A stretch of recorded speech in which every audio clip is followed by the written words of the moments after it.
Hello, everyone. I'd like to welcome you to the Iwam Garden of the Thousand Buddhas. And we have Jetsunma with us for the next 6 weeks. She's going to be doing several teachings like this, but also she's involved with our summer Buddhist studies program. Jetsunma is from Nepal. She has done 9 years of intensive university-level Buddhist studies, and she has also done 9 years of retreat.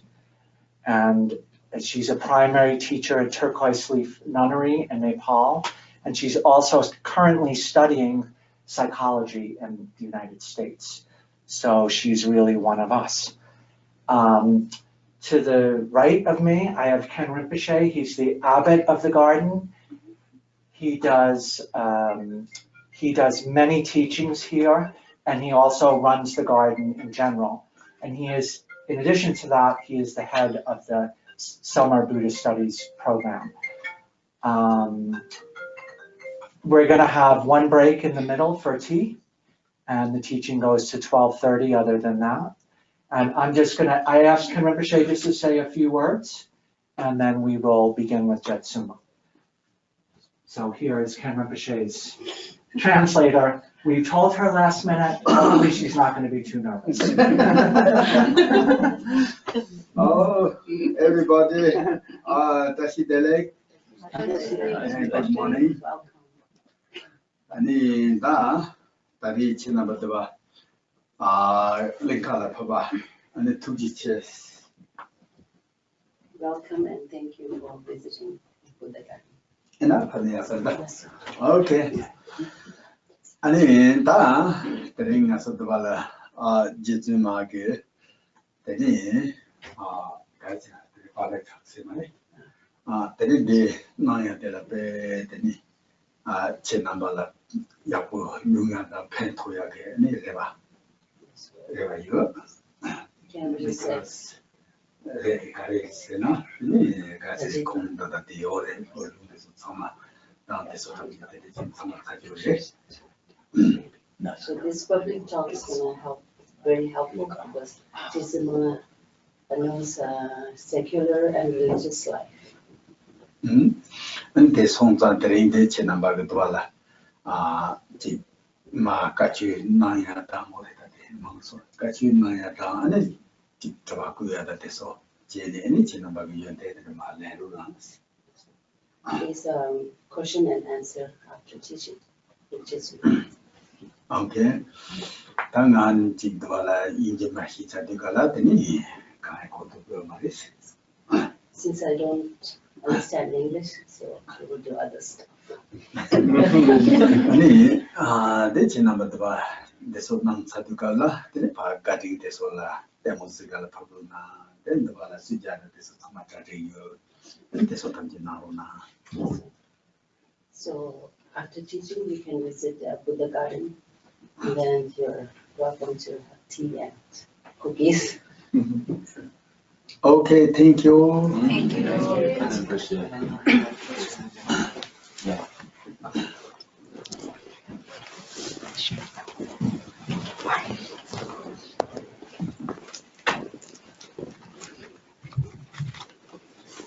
You remember this one?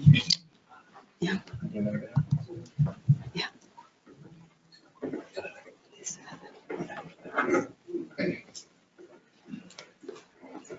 gotta go like right at them. Yeah, it must.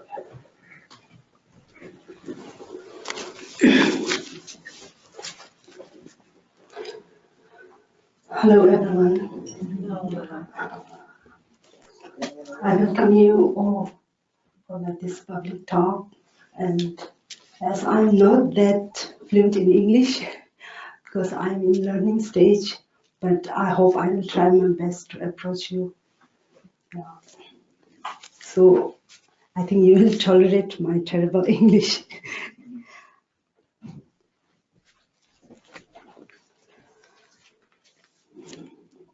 So begin with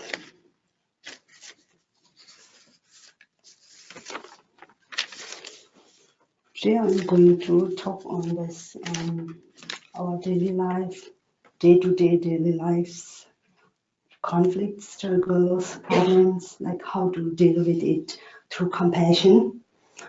So before that, I want to introduce why we should practice this compassion.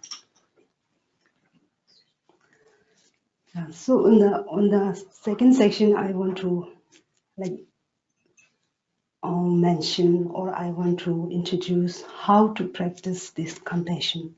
So in this first section, I want to just mention why the compassion which is must to we should like practice compassion to deal with our struggles or daily stress, tension in our life. So we have always been in our life, we have always been doing the same thing. We rise up when the sun rises, and when the sun sets, we sleep. When we take breakfast at morning, we take lunch at noon and dinner at night. So likewise, we have always been repeating and doing the same thing. All the beings like we have been like doing whatever our ancestor has been doing, and we have been blindly following them what they are doing. Like we, to a certain limit of age, we join the school, then we will join the university, then we will make a career, then make a family, then retirement. Like it's a sort of like universal law we have always been following, and nobody's like try to question, nobody's going to analyze why we are following that thing, but still we are blindly following what our ancestor and they have been doing from generation to generation. So there is like why if we, instead of like entering through the door, why don't we enter through window? Instead of having a dinner at night, why don't we have the dinner at noon? Why don't we take the breakfast at night?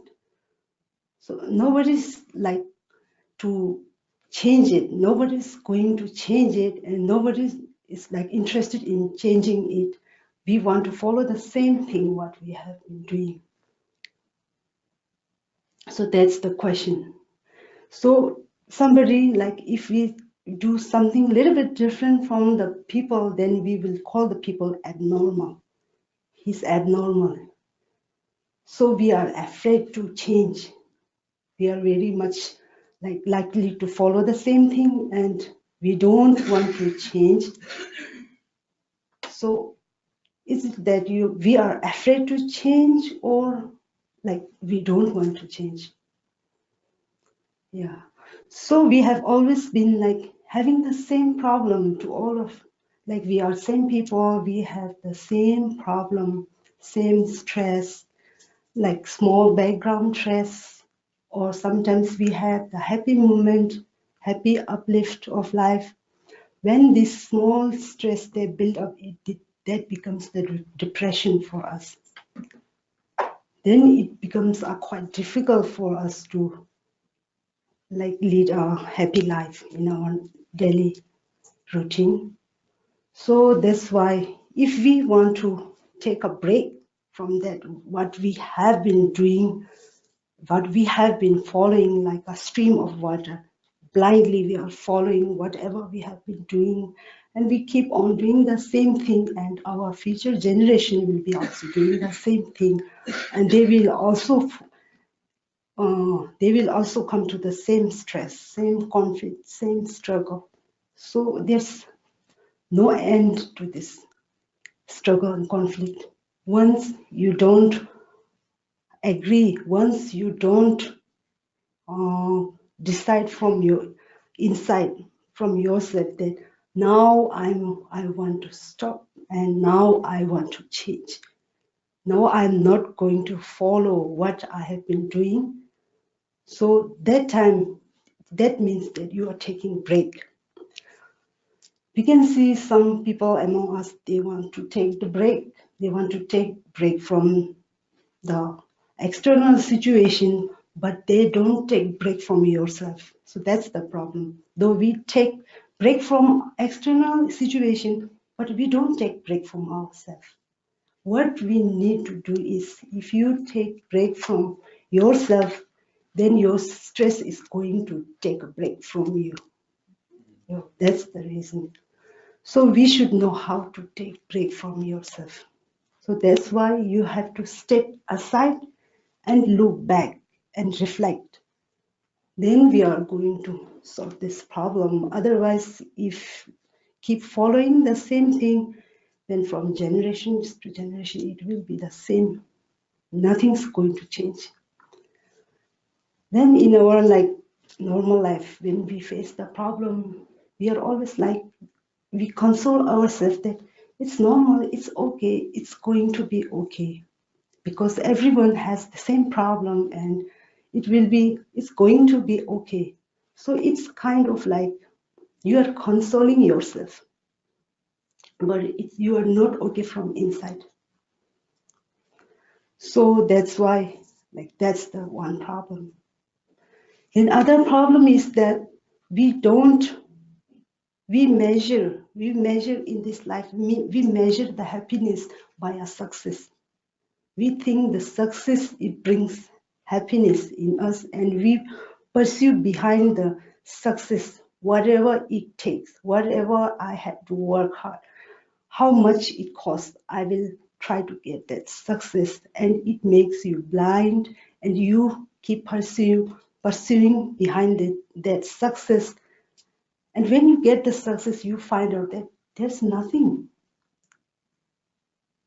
When you get to that success, still there's some dissatisfaction in you, still there is a discontentment in you.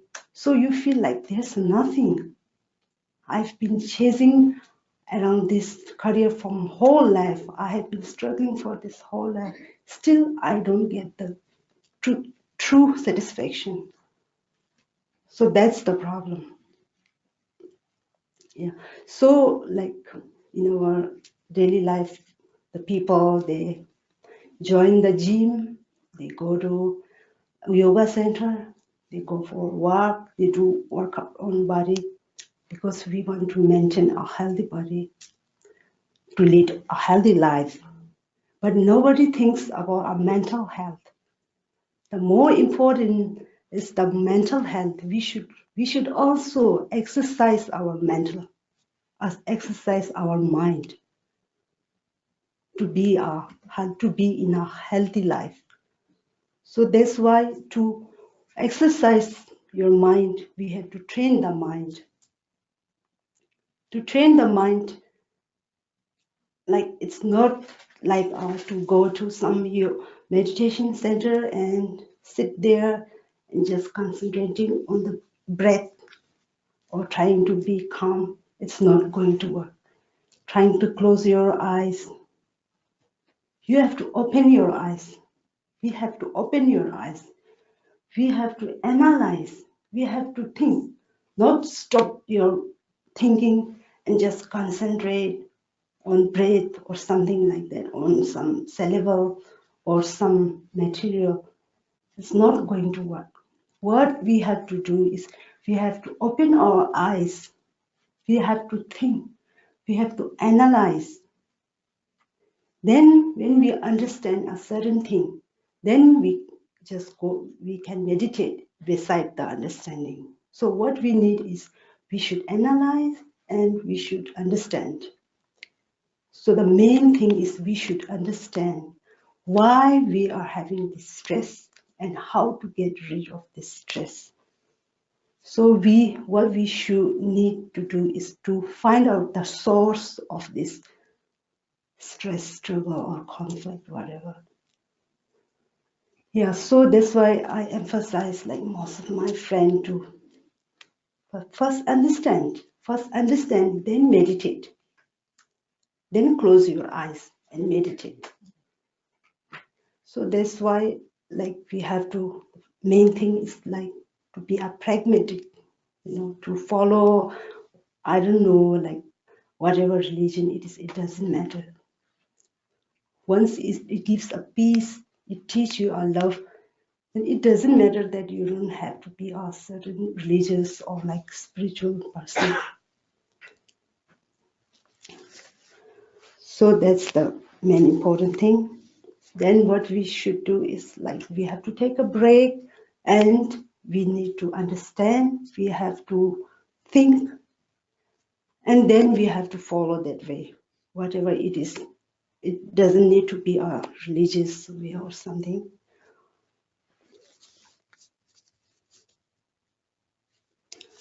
Yeah. So when we come to find out the source of our stress is that the ego, then you will find that the ego means me, I, my, mine, my family, my property, my career, I, my son, my daughter, my beloved ones. It all revolves around you, around the I, me, ego, which means the ego. So the ego is the main source of the stress. We cannot blame somebody. We cannot blame the stressor or outer external situation. What we should know is the main source of our own conflict and struggle is you, me, I, which comes from I. So when we come to the conclusion that the I is the main sort of mafia, underworld mafia that is demolishing all your life. So it comes to the conclusion that one thing is the ego. So it's not that easy to get rid of this ego. It takes time, lots of time. So it is wise to understand that thing. Understand how to deal with this ego, how to tame this ego. It's quite difficult to uproot all the ego or eradicate all the ego and throw away. It's not a materialistic thing, so we cannot do that thing. But still we have the choice. We can make our understand. We can deal with this ego. It's sort of business. We have to do business with this ego. So the ego is the thing that won't let us live in peaceful life, that won't let us to love other, that don't let us to embrace the love of all the people. We just make boundary, and we will make a boundary, and we will be having a thinking like from that own boundary it's there, they, them. From here it's mine, I, mine. In that way, if you keep on thinking like that, then you will be quite a sensitive. When you are sensitive, then from all the angle and from all the direction, there will be all will be like attacking at you because you are sensitive. It's own fault. It's not the other's fault. It's own fault because I'm sensitive. Because of my ego, Yeah. So that's why what we have to build is like we should be a heart, we should be easy to resilience, and we should have the understanding to deal with this ego. So that's how the compassion starts. Actually, the compassion and ego have the same nature of attachment. They have the same nature, but what makes the difference is that compassion is like vast and it's extensive.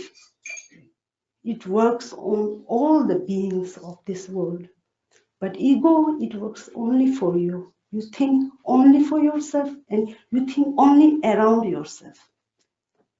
So that's the difference. Otherwise, the nature is the attachment, same thing.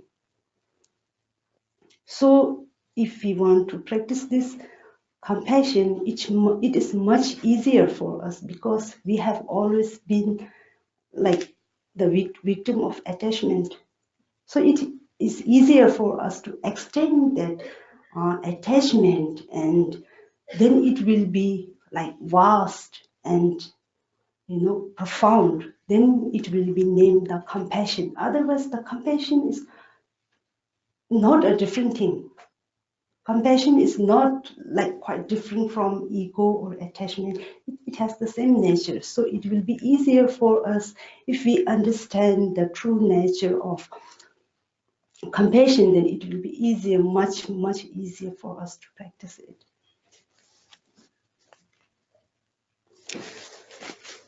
So the ego, the mafia, it is the one that won't let us alone live in peace and with love, harmony.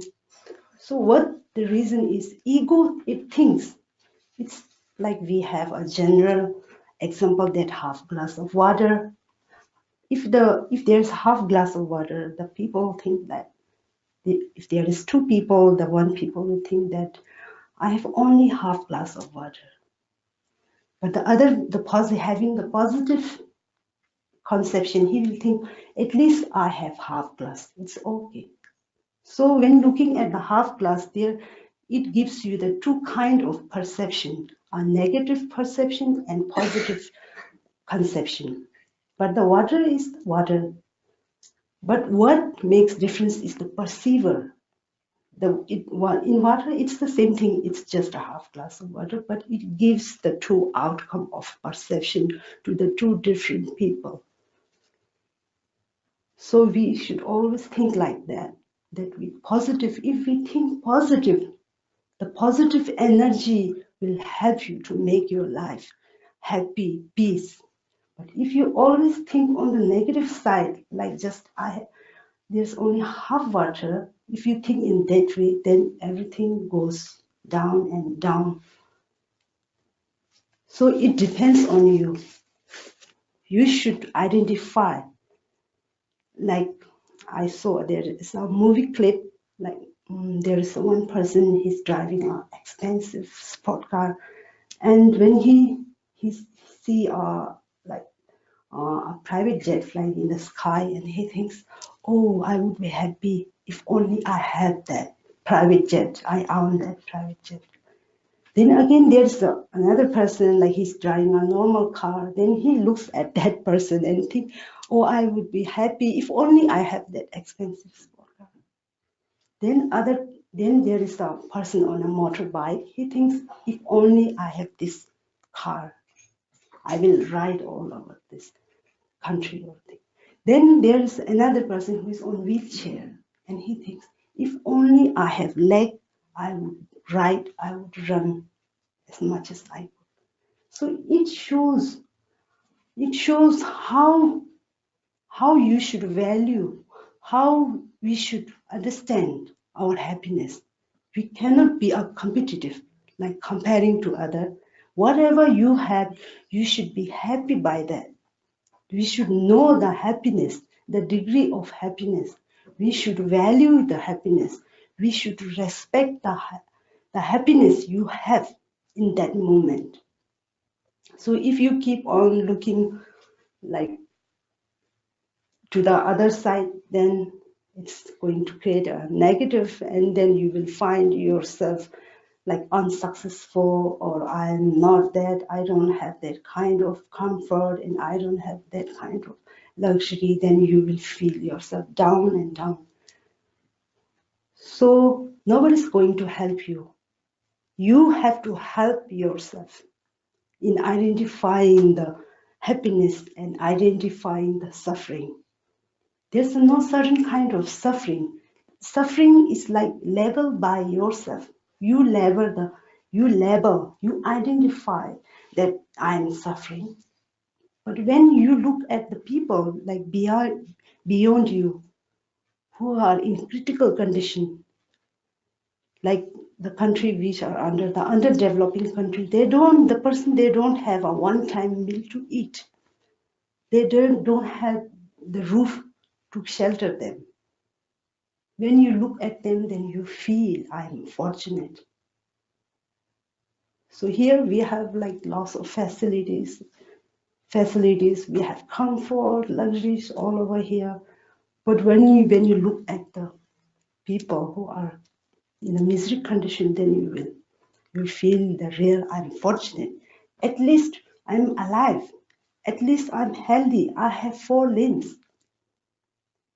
At least I can I can study. At least I have a television to watch. In our country, when I used to be small, we had to go to like in our community, there's only one TV in a TV. Then when it strikes 10 o'clock, then there will be a serial shown on the TV. Then all the people gather there and go to that person's house. Then we will be watching the TV. So that's the condition of our time when I was so little. So we have to value our happiness. We should respect what we have in this hand, in this moment. Then you are going to be our most happiest person in this world. Otherwise, if you keep on mourning, if you keep on comparing with others, then even though you are on of $1 million or millionaire, whatever, you won't be getting a peace in your life. Yeah, so that's why what we have to do is we have to identify, we have to value, we have to respect to find a real happiness. So it depends on you, not on other. We cannot blame other. Yeah, I have been like in this worse condition because of something, or like you have to blame yourself because of your ego. So what we need to do is to train our mind, to tame our mind, to make it understand. So in that way, we will be slowly developing. We will be developed our way of looking at this daily life condition.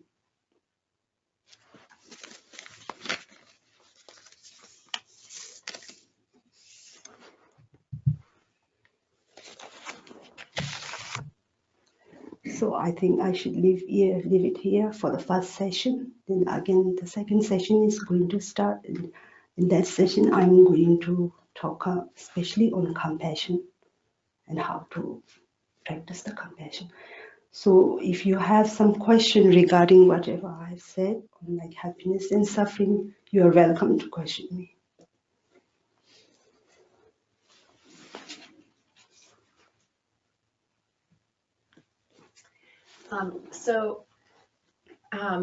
In American culture, European culture, etc., I think we have more of a problem than maybe Tibetans and various other people with this issue of like self-hatred, self-doubt. I've heard Mingyur Rinpoche talk about this, about how like he didn't understand that was a thing at all until he came to America. And then he tried to actually practice hating himself. And after a few weeks of like practicing on that, he felt horrible. And so then he had to work to practice to get back to where he was before. But so this idea of not looking at others or the outside world for figuring out what the source of our problems is, and instead looking at ourselves, I think it's easy for us Americans to then turn that into like, I'm bad, and like beating ourselves up. So yeah, just any advice on like how to not cross that line of like looking at like, okay, how am I actually the source of my problems in more like a matter of fact way, and not crossing the line into that meaning that I'm bad or, you know, hurting myself with my own mind, basically. Yeah. So like Rose said, she questioned that when we like, it's sort of, we cannot blame the other. It's your ego that's like not working. So in that term, there is a level. First, we should identify the fault. Then we should work on it. It's not like that we just criticize yourself and leave it there. It's not that. Then there's a second stage. We should we should tame it. We should change it. But before that, we have to find the fault. We should know who is to blame. So we have like, it's sort of finding a fault, whose fault it is. So when you come to that stage, you find the fault. It's the ego that That is the source of all these things. Then the second stage, you should tame it, you should change it, you have to develop it. That's the second stage.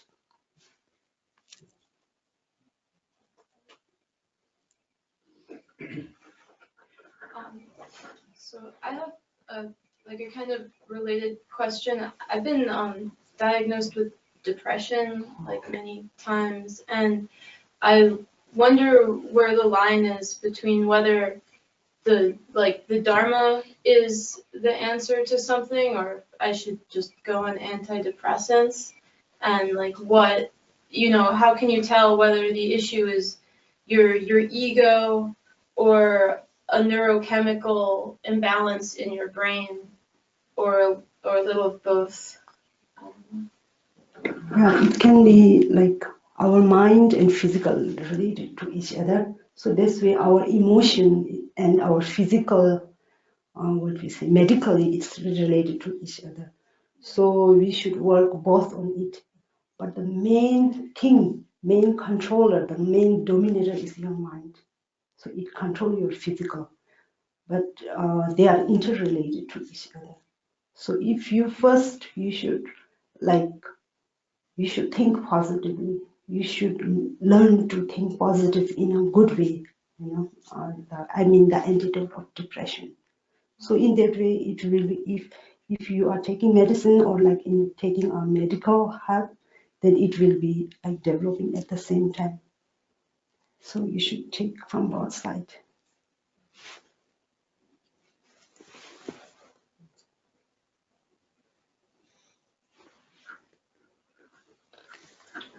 So the way I generally look at meditation, etc., is when we start out, we have to develop some focus and concentrative ability, such that we're able to sit and be somewhat peaceful with it, and shamatha.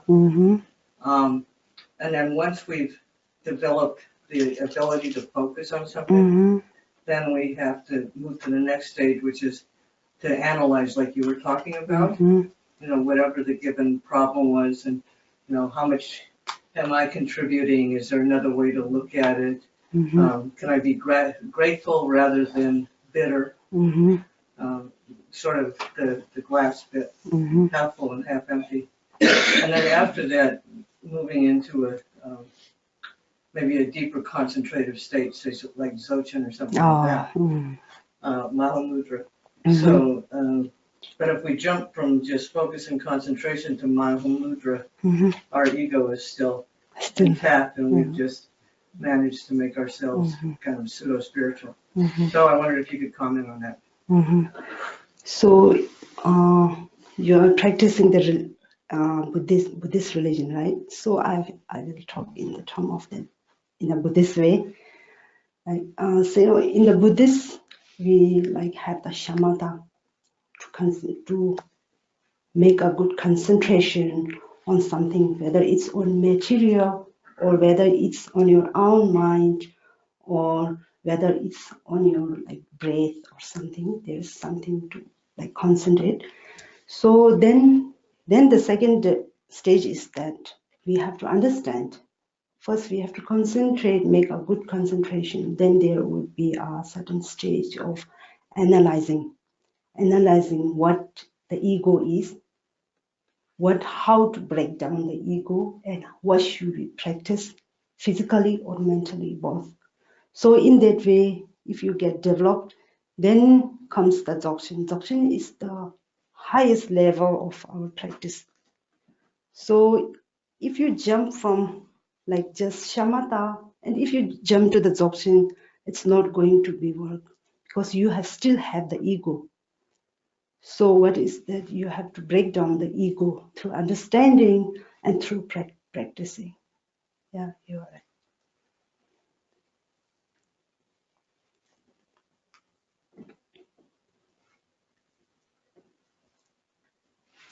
So it's doing Nyingdo practice the way you break that ego down. Nyingdo practice? Yeah, in Nyingdo there is two levels, which is common and uncommon. So in the Munro, we practice how to train your mind, like through understanding and through analyzing. So when you pass that stage, in the second stage, then you have to accumulate the mantra, you have to visualize the God. So the visualizing and reciting comes the second stage. First stage is to understand, to break down, to analyze.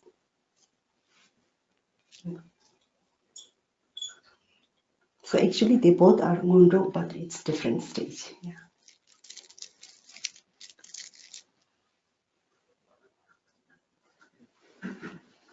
Okay, let's say for example, that I'm a person who is not acquainted or introduced to Buddhist study proper. How could I, work with or even somehow counter this ego to bring about compassion? Yeah, so today my talk was on general talk. It's not a sort of religious talk. So I've already mentioned like how to recognize the source of this suffering. Obviously, it's ego. Then with ego, you have to deal with understanding. It's the general practice, not a religious practice, but we have to understand the ego. So in the second session, I'm going to mention the antidote, the remedy to that ego through compassion.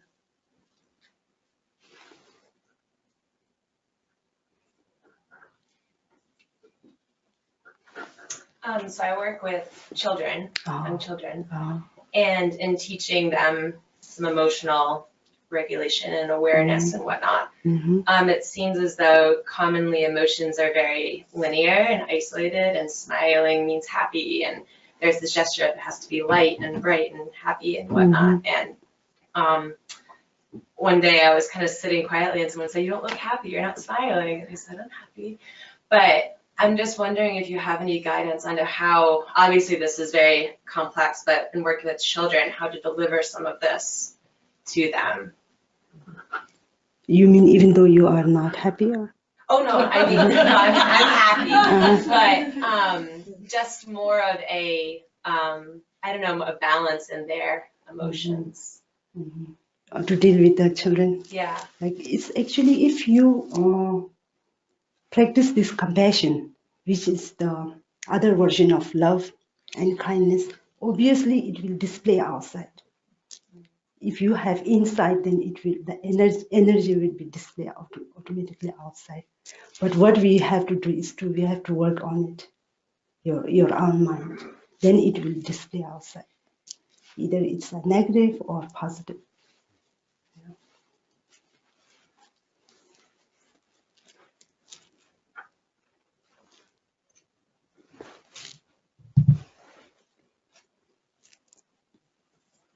.7 minutes.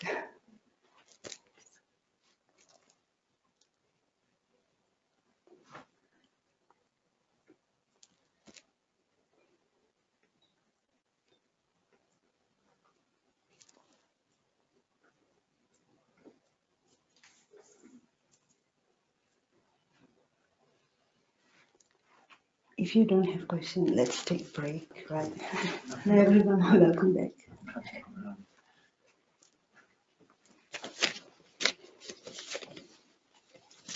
So now we are going to start this compassion, how to practice this compassion. Though it seems like a little bit, when we think about compassion, we feel like we have to do something new or something unique thing is going to happen, or like we think it's quite different that we are going to practice. It's not like that.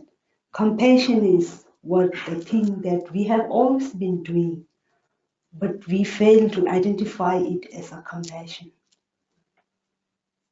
So it's much easier for you because we have always been practicing this compassion, but it lacks the identification. So what we need to do is to identify the compassion.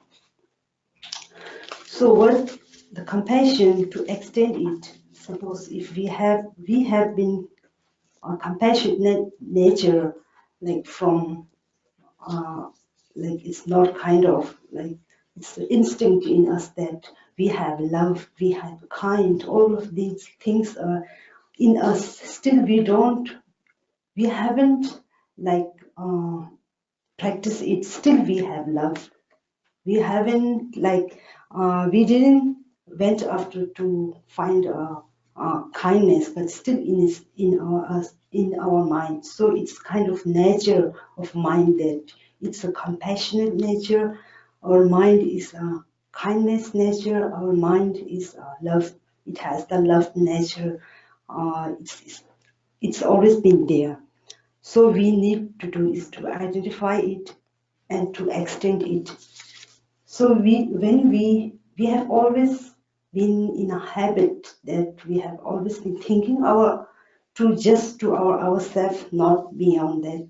So what we need to do is to understand the other. What we need to do is to care for other, to have concern for other.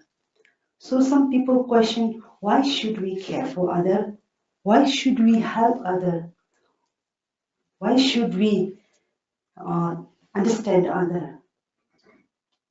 What's profit in thinking of other? What's profit in helping other? Does it give something in return? That's the question that people ask. Yeah, it is. It gives us a big thing in return. It gives you the happiness. When you pursue your own happiness, it's just unlimited happiness. It's just there's a limit. When you try to help the people and when you get the happiness, it's limitless happiness. So it's not a same thing. You cannot compare the happiness you receive by helping the other and the happiness you receive by just fulfilling your own wishes. So it's not a comparable. There's quite big difference because we feel it. We feel happy to help the other because it's unconditional. We feel good to help people. We feel good to smile to people. Nobody is forcing you, but we feel good. So that's why we do it daily. We help people, we hug people, we talk good to people, we praise people.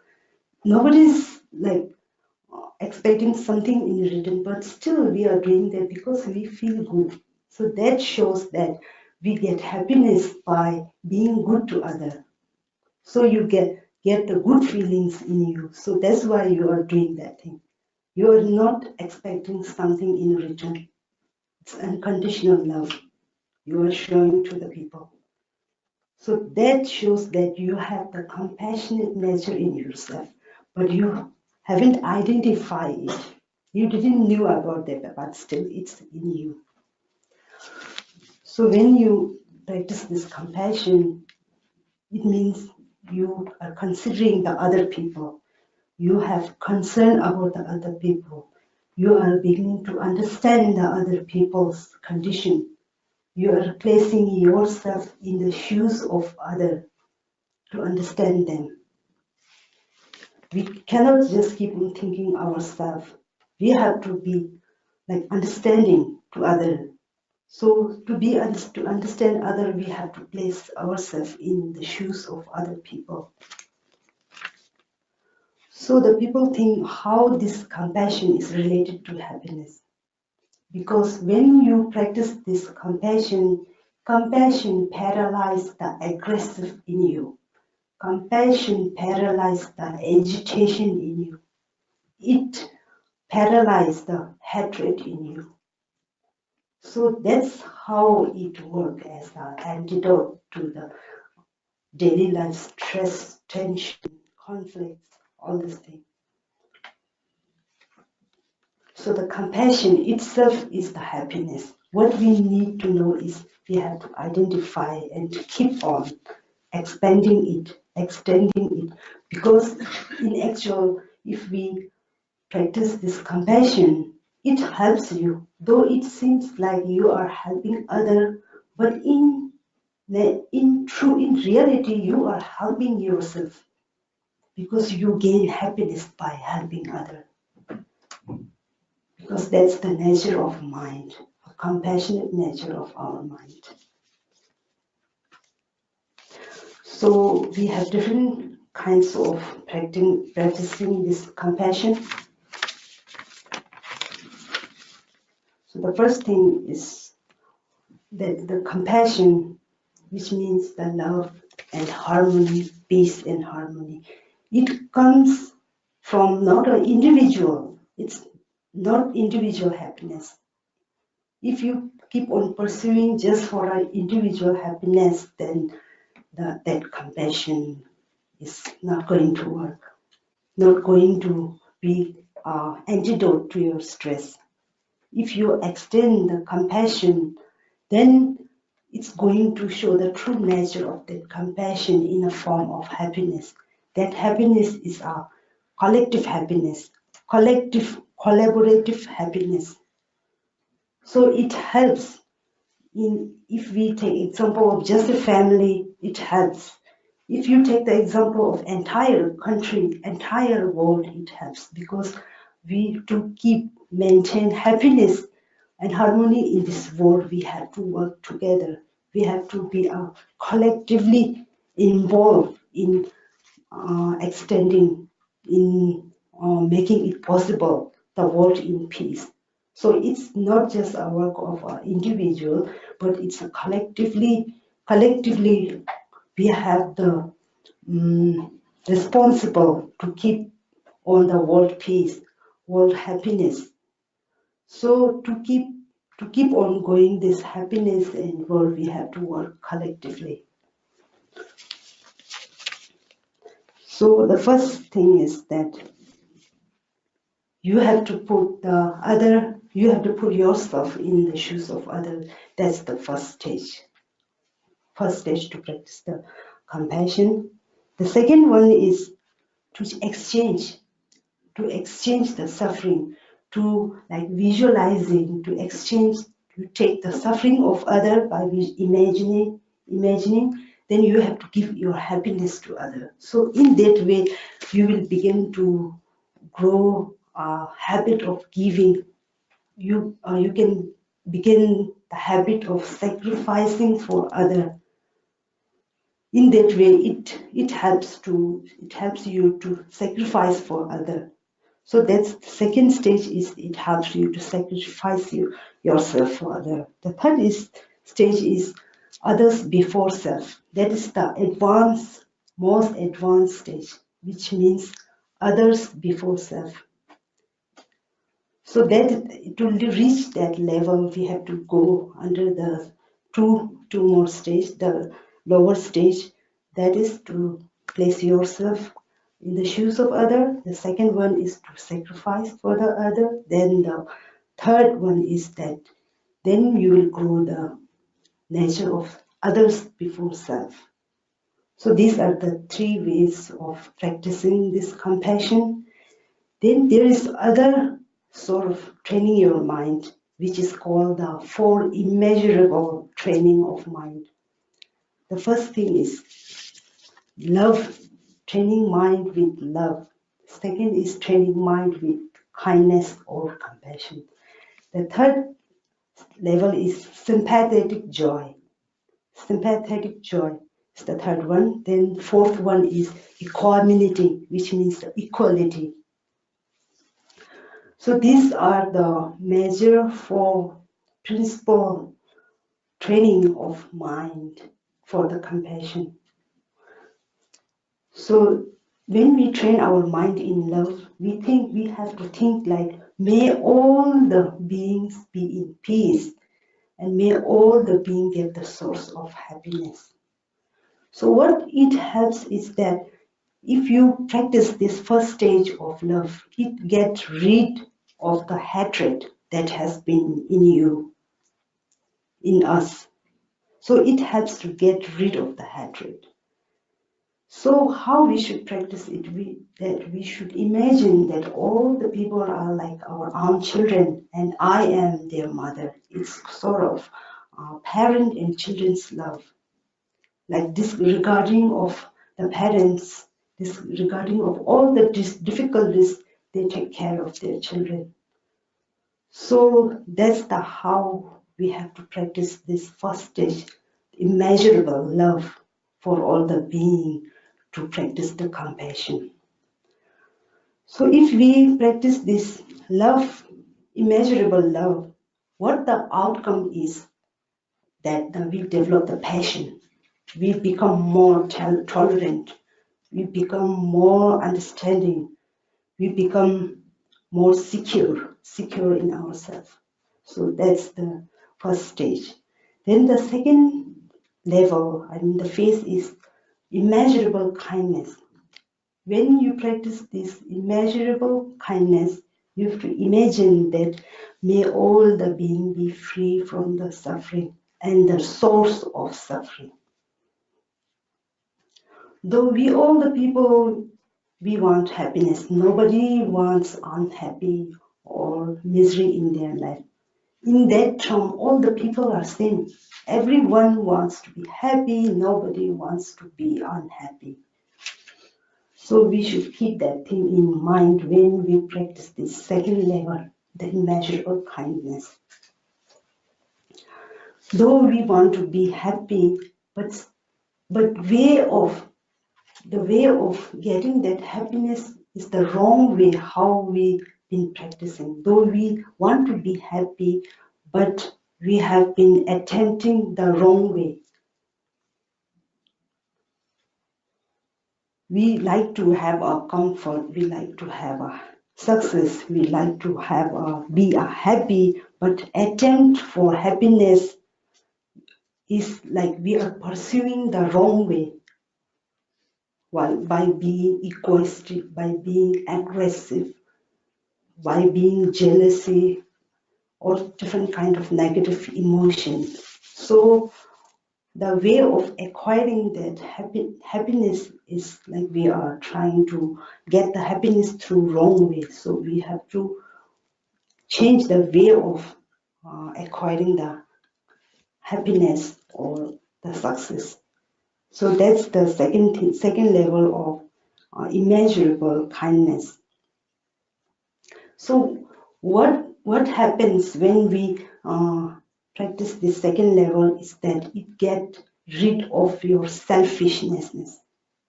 Selfish. It's the pure remedy, antidote of selfish. Then comes the third level. It's called the sympathetic joy. Sympathetic, when you imagine this sympathetic joy, when you practice this sympathetic joy, you have to imagine that all the beings may be happy and they never get suffer, they never get conflicts in their life. That's how we have to imagine when we practice this third level of compassion, which is called the sympathetic joy. So when we practice the third level, what the outcome will be is that it will eradicate the jealousy from you.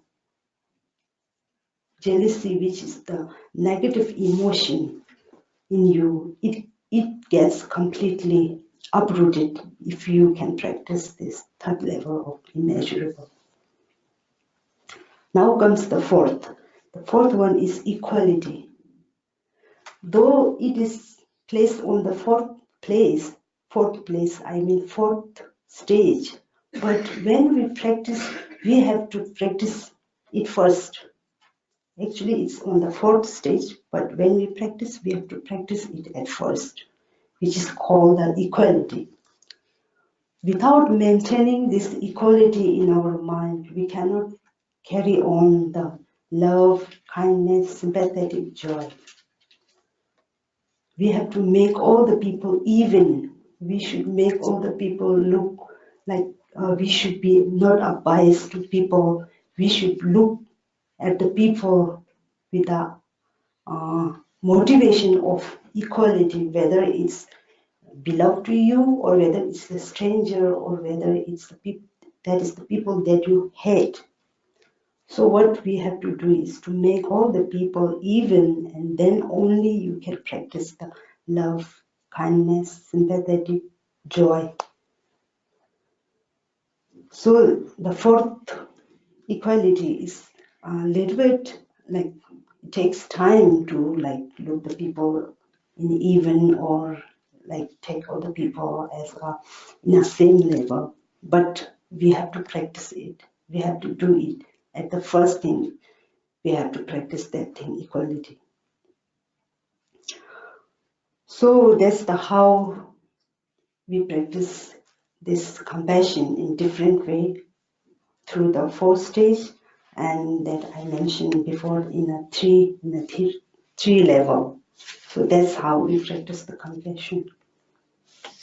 So the compassion, it's not a kind of like meditating or like you have to make a certain time, you have to schedule a certain time for compassion. Compassion runs in us. Compassion runs in our blood. You have to be compassionate all the time. It's not like that you are going to practice this compassion for half an hour or like I'm going to practice it at like certain time. It's not like that. When you we don't forget to breathe because it has always been in us that we have been breathing likewise. We have to be compassionate all the time. We don't have the like we have to make a certain time to be a compassion or something like that. So the compassion is mostly about like sacrificing for other, being more tolerant, being more understanding, being showing more care for other, being more concerned about others. So that's the compassion. And we should know why we are practicing the compassion, because compassion gives us the happiness. Compassion gives us the happiness. Though we say this technology, it gives comfort, physical comfort to us. So the technology, how the technology makes our life easy. Likewise, compassionology, it makes our life worthwhile. It makes our life free of tension. It makes our life in peace. So we should, like compassion is the other name of happiness. We should know it and we should identify. It's always been in us, but we fail to recognize it. And we need to do is we have to extend it and we should use it in a daily life. Yeah, that's how we practice the compassion in our life. So if you guys have question on the compassion, you're welcome.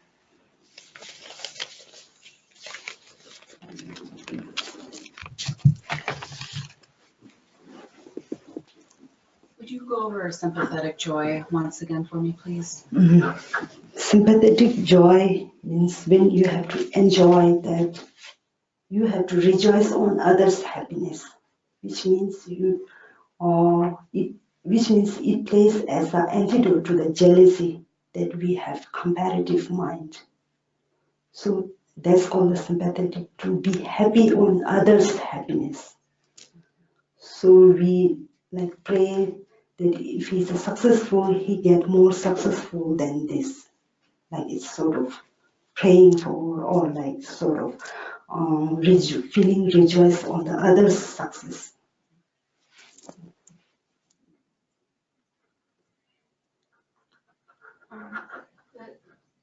You said in the first half that success didn't fulfill people. Mm-hmm. So you're rooting for someone's success, or you sort of rooting for them to sink deeper into egotism Mm-hmm. to a certain extent.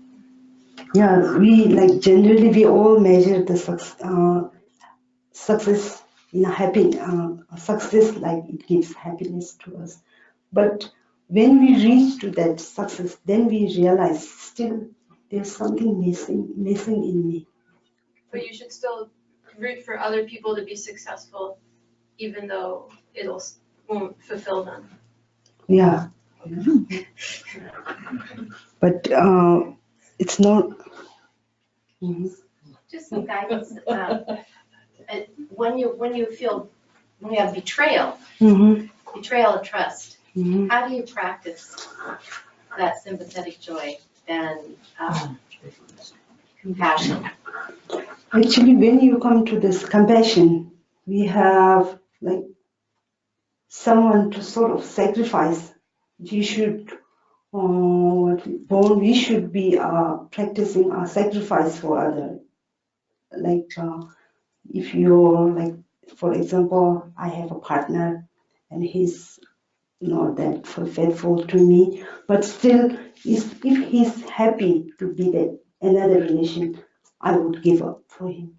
If he's not happy with me, staying with me, and if he wants some other partner to fulfill his desire or whatever, then I will sacrifice it. I cannot force him. Though I force him physically, I cannot control his emotion.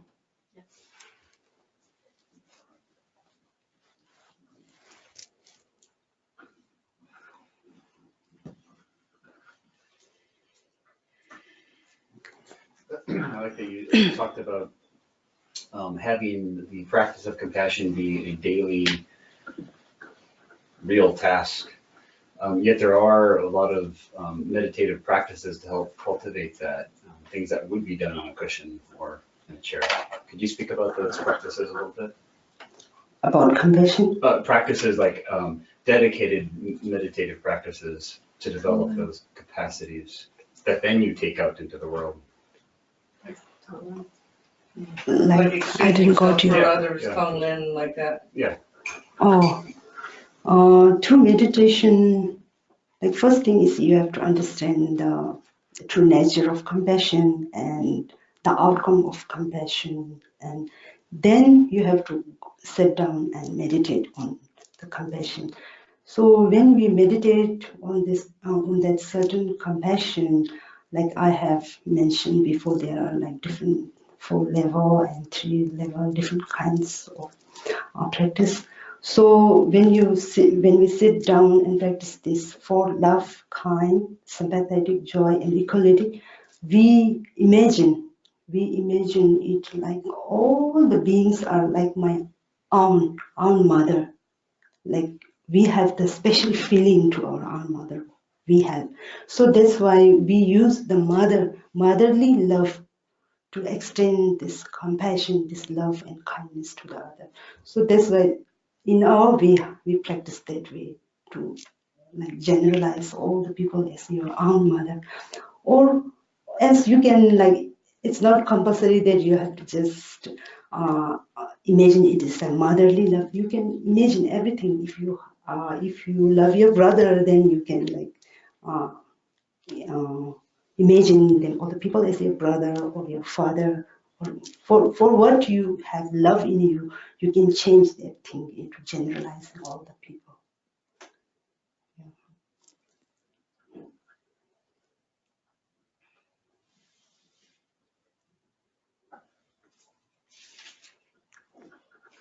I have a question.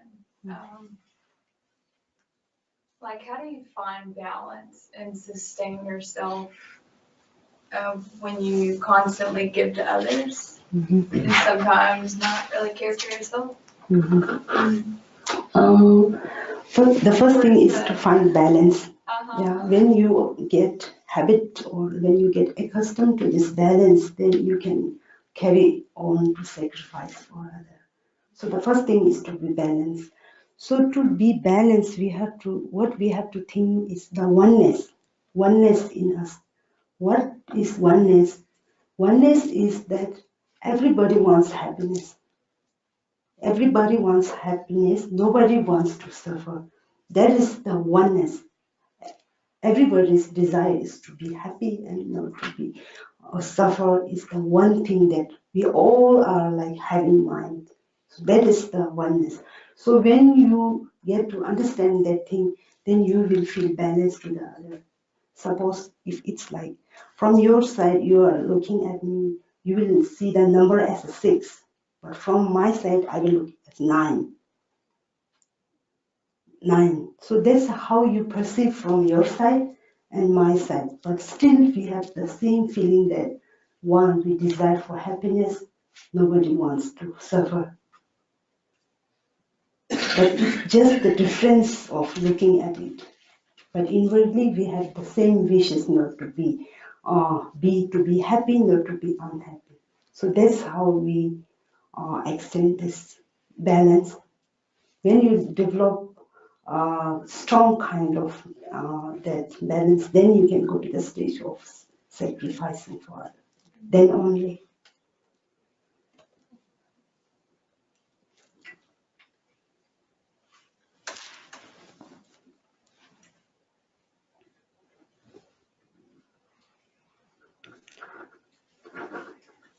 What would it look like to practice compassion in the face of another's anger? Mm-hmm. So when we are like anger, when we are like emotion of anger, it's difficult for us to control it right at first moment. At that moment, it's difficult. But we have to think. We have to think that, like, if I say 1 and the opponent he will say 2, then I say 3, then he will say more than that, 4 and 5. Then it arises. It arises just the anger. One has to stop. If the two of this opponent, if they keep on keeping on the conflict, then never is going to be ended. So that's why you should, like when you practice compassion, you should initiate, I should end this up.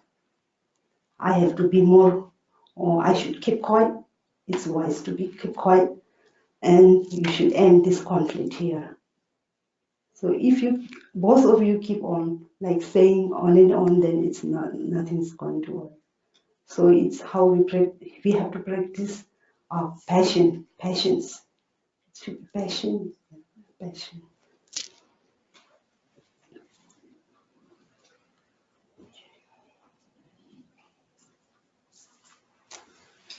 I feel like I can understand what you're saying about compassion in terms of personal relationships or even relationships with a stranger that, but I just wonder how we practice compassion in sort of a public and political environment that seems often really confused with intolerance and,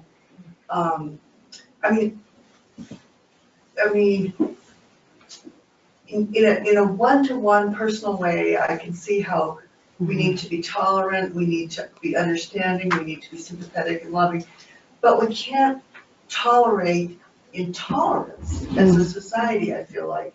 And so I just wonder how this philosophy or worldview fits into more of a public and political world. Yeah, you're true.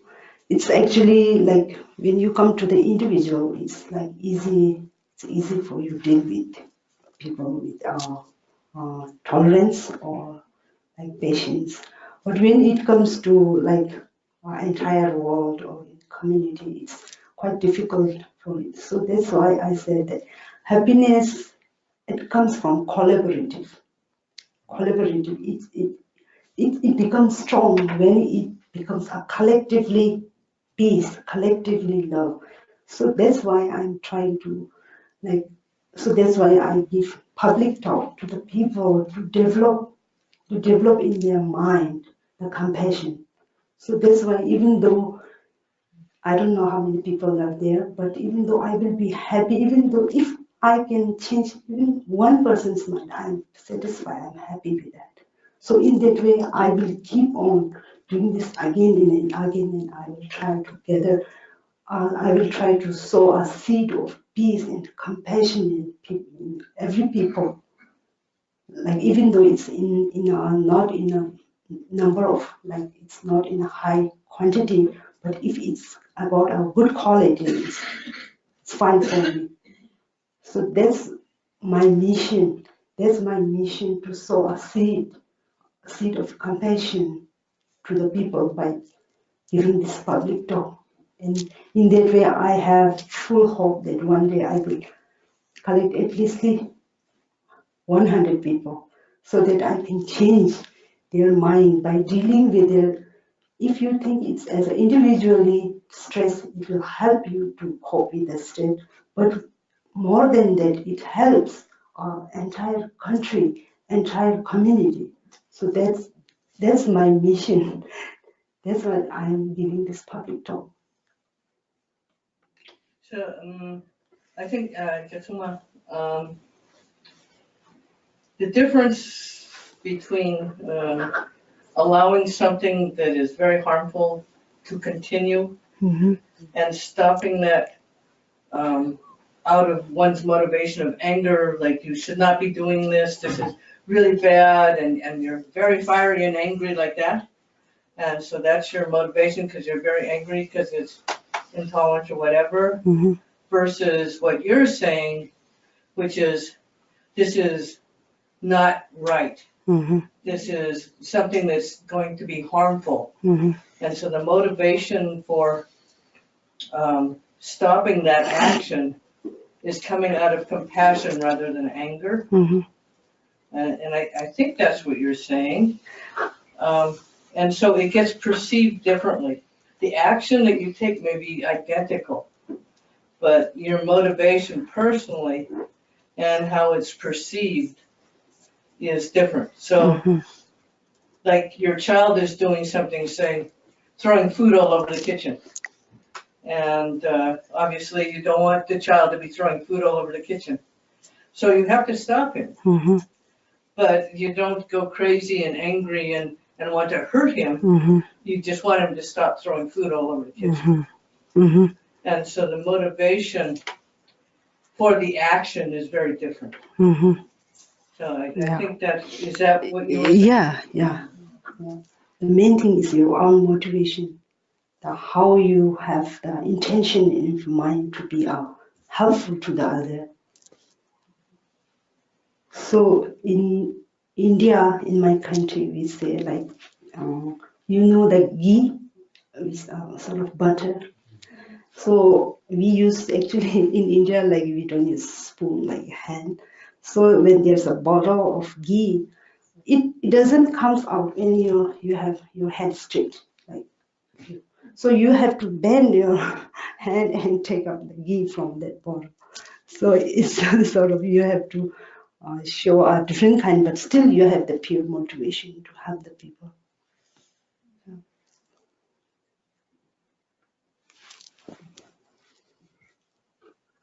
Hi.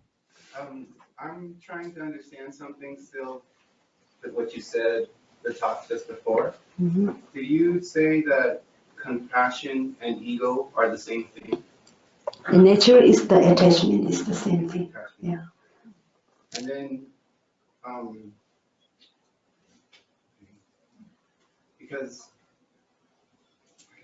to find compassion, right, we have to understand, because I'm trying to understand the sympathetic joy as well. Because sympathy and empathy are a little different. So I have empathy for you because I know with what you've been through. I've experienced the same thing that you're relating to. Whereas sympathy is something that I don't, like, oh yeah, like I feel for you, I'm sorry, but you're still like okay with it. Oh yeah, that person, they're having some dissatisfaction, but I don't care.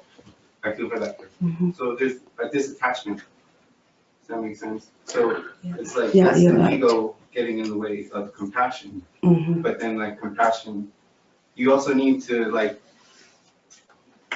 be in touch with your ego so you can have that compassion towards yourself and practice with other people.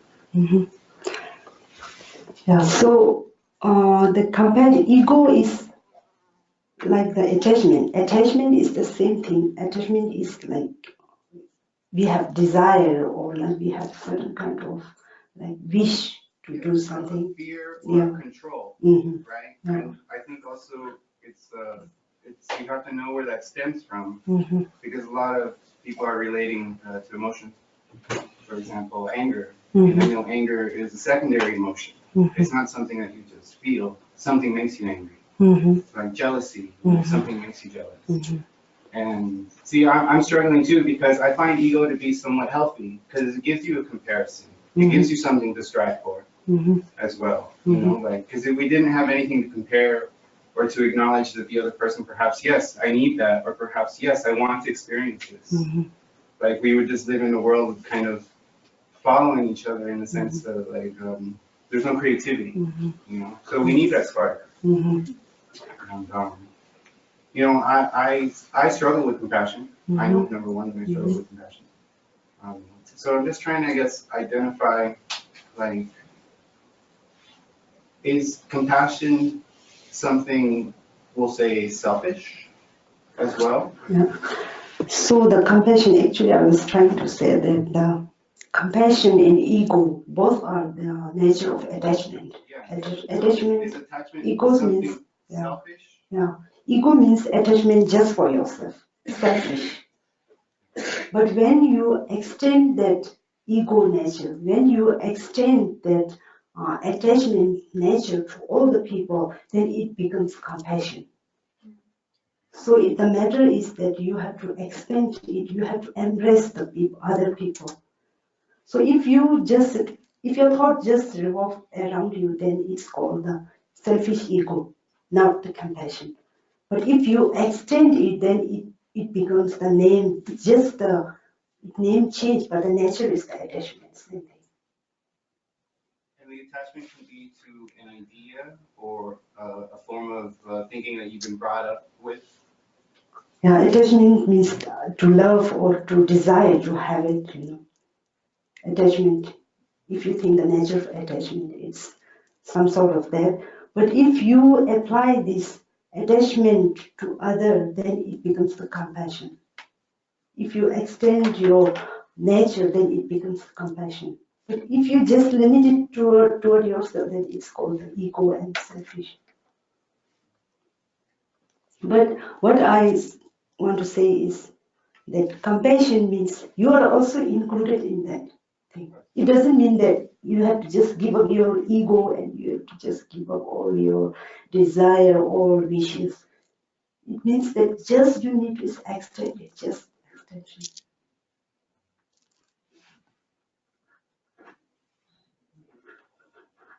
That's the expression, the more I give you, the more I have. It's like sharing. Yeah, it's called sharing. Because you feel better about sharing because you get more in return. Feedback loop. Yeah. But if we're going to talk about nature, nature is very unforgiving.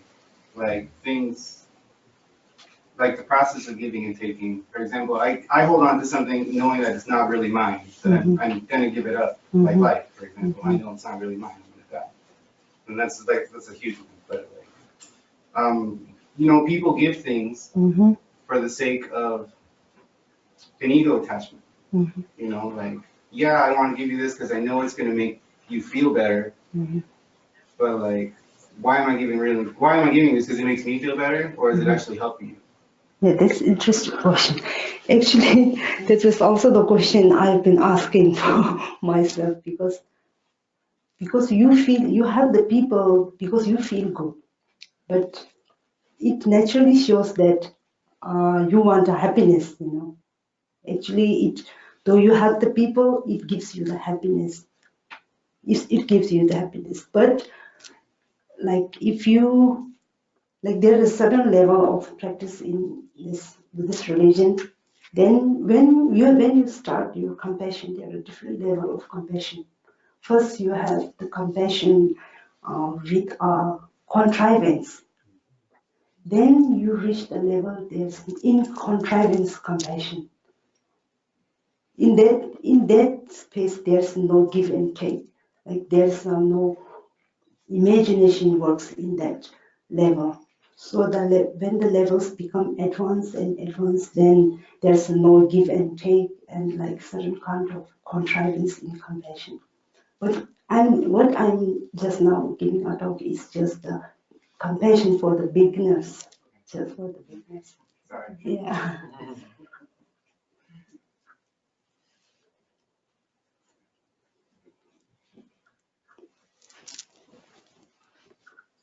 I have a question. So there's compassion as the method. So I help someone. But then there's compassion as like the natural state of mind. Yeah. So can you talk about is there a difference between the two? And how do we think of that? The compassion, there are two kinds of compassion. Contrivance compassion and incontrivance compassion. So first we have to begin with the level of contrivance compassion. We have to generate it. We have to like make it. We have to cultivate it. Then when you reach to the level of like some sort of advanced level, then there is incontrivance compassion, which is the inseparable with the emptiness, which is like a non-dwell with the emptiness. So that is the high level of this particular religion, Buddhist religion. So to start with, we have to begin with the contrivance compassion. Yeah. So when it mingles with the emptiness, it's called the wisdom, not compassion. Wisdom, but still it's compassion, but in contrivance compassion.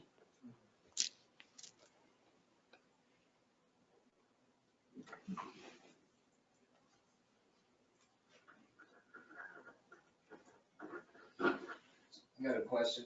How do we develop and maintain compassion for ourselves throughout our whole life? It's like a daily thing, right? I didn't got it. What was the question?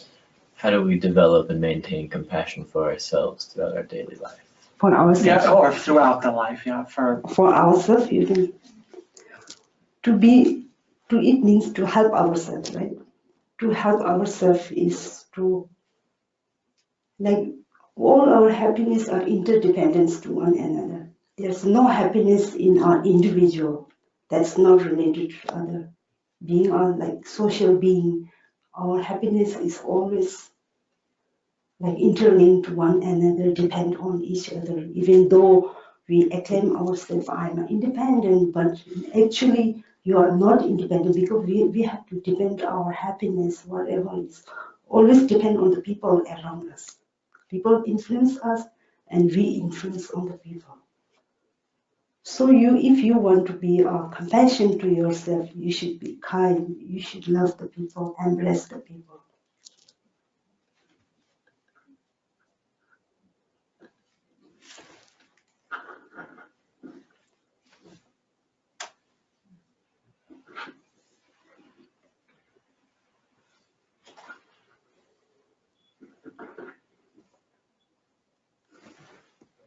There's a question from online here, from Kathy Gregg. She says, Tash Dele. She'd like to know more about techniques on how to turn the mind inward, not in a sense of like being critical upon ourselves, more about like how to find the mind through the means of compassion, maybe through means of also like Tonglen and generating bodhicitta. You could speak on that. So to find the mind, it's not that easy, but we have to give a certain time to find the mind. So in general, just to find the mind is like easier when you feel the emotions, which is like when we don't work physically and like when I'm relaxed, but still my mind is roaming here and there. It shows that the mind is there, which is going to work, but still my body is in a relaxed position, but still my mind is like roaming around. It shows that there is a certain mind that we think, we plan, our memory comes in our mind. So it shows there is a certain kind of mind in ourselves. And even like we differentiate other people with mind, like it's yours and this is mine. That shows that you identify yourself with your emotion, not just physically, but physically and mentally. We give the identification of me. Suppose I'm Jetsunma, like Jetsunma, so it identifies you. But if you are like, if you want to find the true nature of mind, then you have to do a certain practice. You have to cultivate a concentration, shamatha, vipassana. Then you will reach to the level where you can find the true nature, the Buddha true nature. That's called the Buddha nature, but actually it's the true nature, like we call organic, right? That's organic mind, without any change, without any strain, completely natural mind. So to find that nature, we have to practice. Go through the practice.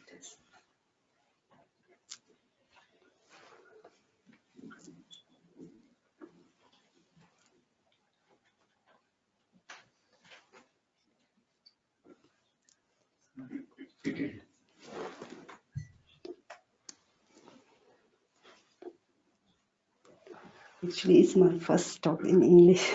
Actually, I should admit that I feel nervous actually, because I'm not that good in speaking English. Like not used to it, but I'm still in learning stage. You're doing so good. Like, Thank you. I know it's tough with questions because you have to understand us, and then but you're doing. It feels really. That's very I can good. feel it. Yes. Bodhicitta. It's a historic moment for Jetsunma's first teaching in the United States. Yeah, it is. Yeah, this is my first talk. And I'm going to carry on this public talk to help the people to with their daily conflict, struggles and all these things. So, because I believe in collectively happiness, collectively peace. Could we take a moment to sit and reflect on what you've been saying, like just for a few minutes now? Yeah. It's okay. Yeah, that's okay. And then if we have time, it would be nice if, because Jetsunma is also teaching next Saturday, and she's also one of the teachers in our summer program, our Shedra program. Shedra actually just is Sanskrit for the word institute, and it's a school of Buddhist philosophy. So if there's time, I would like for Jetsunma to also talk a little bit about what she's going to be teaching next week and their summer program. And someone was asking me before about the summer program. Even if one can't, it's a whole month of July 1st to the 27th. Even if it's not possible to attend the whole thing, there's a way to attend part on site and then part online. So you can speak to me about that if you have any questions. So it'd be nice, Jetsunma, if you could talk a little bit about what's coming up in the next month or so at the garden too. Mm-hmm. And with the Shedra, that if people can't make the whole thing, that they can come a day here or a day there, if they still. Yeah, you could also just audit. I mean, we're going to be deep into Buddhist philosophy and practice, but you can, if you just want to see what it's about, you could come for a day or 2 days, and just kind of observe what's happening. But it's essentially equal to like a master's degree level understanding of Buddhism. So it's like real expertise. That's what we're aiming for. Like, and so it can get a little bit complicated at times, and but it's amazing. It's an amazing process. So, and we're very lucky we have Jetsunma this year. I had very late notice that Jetsunma was coming to the Shedra program. I was only told in the middle of May. It would have been nice to get earlier notice, but we're hoping that Jetsunma will be a regular faculty member in that program. So, but anyway, you can, if you have time, it'd be nice if you could discuss that too. Thank you. So we also got a question in from like a digital way. It's kind of in similarity with what James was asking in the back there about reflecting upon. Karuna requested maybe you could give a short guided meditation of Tonglen. Maybe it'd help apply this teaching as well. So before, Or maybe after. starting at the very beginning of the 4 phases, rather than zipping into time. However you want. Understanding could be. Actually, the Tonglen is like exchanging your happiness with others' suffering. So usually I call it's sort of painkiller, you know. When you apply this Tonglen, it relieves your pain. Suppose like I'm having some sort of difficult with my health issue and I have problems with the pain all over my body, then usually when I have toothache or something like with my health issue, I usually practice this Tonglen. Like I always feel that I have been like facing the problem of toothache.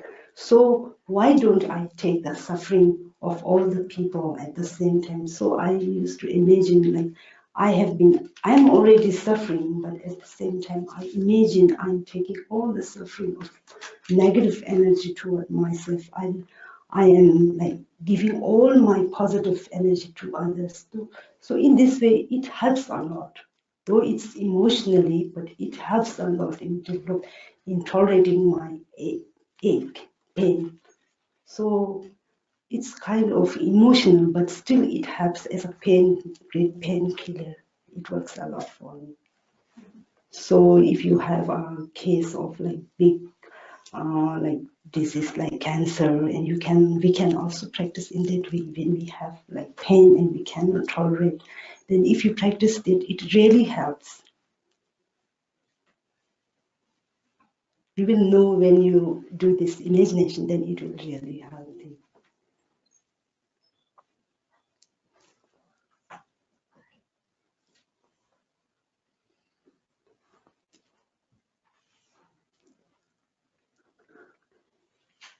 So most of the things like it's just a creation. Sometimes it's a creation of our thinking, you know. When you like in India, we have this disease of tuberculosis, like mostly it's general in India. So when we like sit with the people who are infected with tuberculosis, then we are like there is like chances of transmitting that virus to you. So that's why people they don't go to the people who are like infected with tuberculosis. But sometimes like when you feel that your friend she's been struck by that certain disease, then you feel like, oh, I'm having some symptoms, you know. So from it's sort of like it's not like you feel doubt in yourself. Now I'm having the symptom of coughing. I have the symptom of pain in my ribs, pain in my back. Then slowly it like the doubt it becomes more and more. Then you feel like, oh, I have been also maybe I am infected with this disease, certain disease, because she's very close to me and we used to hang out together, you know. So when you come, before that you didn't know, you don't have this problem of pain, cough and all this. Once it has been discovered that she's suffering from that thing, then it it gives you a doubt in yourself that, oh my, I'm having back pain and all this thing.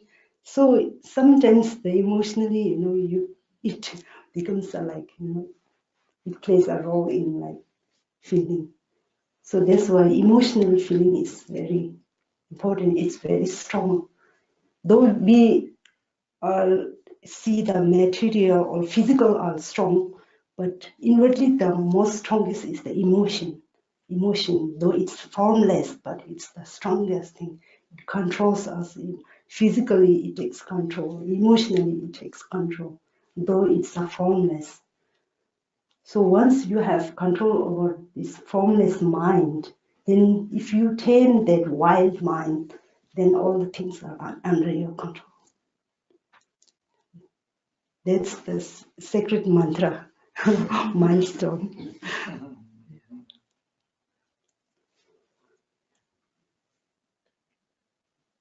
So another question from online is what to do when you notice certain things like loud noises from neighbors are becoming a real obstacle to compassion? How to maintain compassion when obstacles to it are constantly rising? Maybe gaining stability.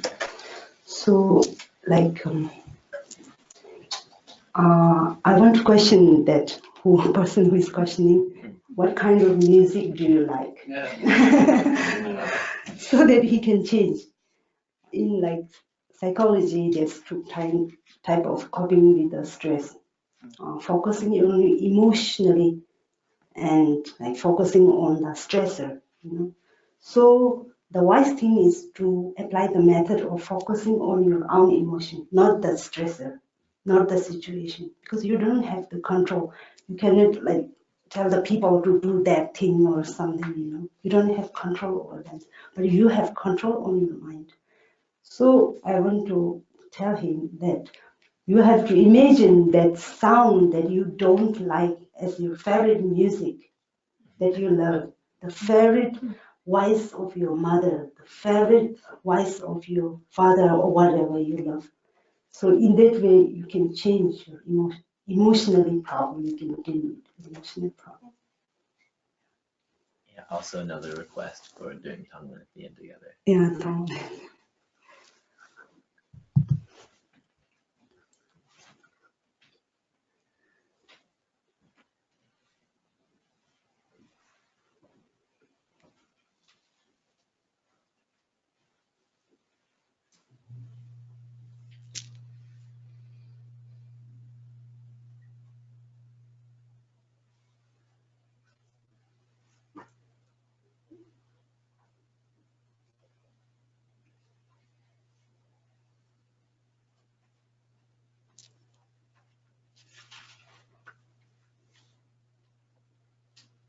So I'm happy that these days our people are like, they are more giving concentration on mind health.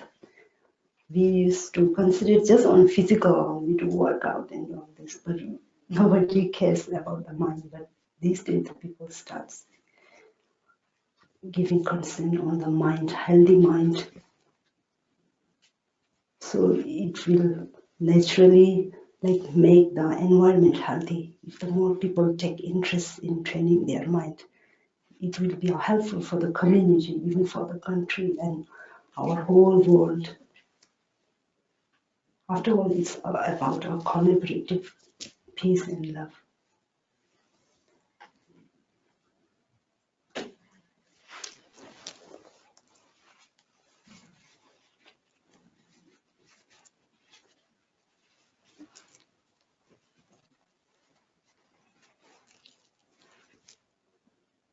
Okay. It's okay. I want to dedicate whatever I have, like, give the talk on you. So I want to dedicate this thing to all for the world peace. And may peace prevail in people's heart. May peace prevail on this earth forever. Emma ho. Alala ho. Thank you so much. Thank you.